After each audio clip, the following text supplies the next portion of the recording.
கோலி talk Kollywood news. சூர்யாவோட குத்தாட்டம் போட்ட ஜகாரியா.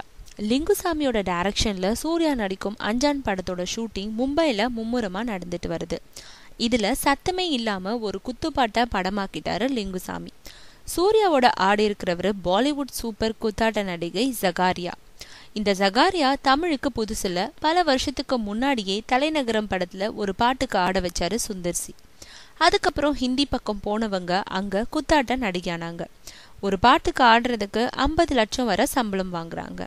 இம்ரான் கானோட இவங்க நடிச்ச கோக் விளம்பரம் ஹிட் அடிக்க பாலிவுட்டோட கவர்ச்சி ஆட்ட நாயகியா ஆனாங்க. மியூசிக் ஆல்பங்கள், ஸ்டேஜ் ஷோக்கள்னு ஜகாரியா ரொம்ப பிஸி. இப்போ பல வருஷத்துக்கு அப்புறம் லிங்குசாமி சூர்யாவோட ஜகாரியாவை ஆட வச்சு ரீஎன்ட்ரி கொடுத்திருக்காரு. ஷூட்டிங் ஸ்பாட்ல சூர்யாவோட தான் எடுத்துக்கிட்ட படத்தை தன்னோட ஃபேஸ்புக்ல வெளியிட்டிருக்கும் ஜகாரியா, சூர்யா அற்புதமா ஆடுறாரு, நல்ல மனுஷன், தொடர்ந்து தமிழ் படங்கள்ல ஆட ஆர்வமா இருக்கேன்னு சொல்லியிருக்காங்க.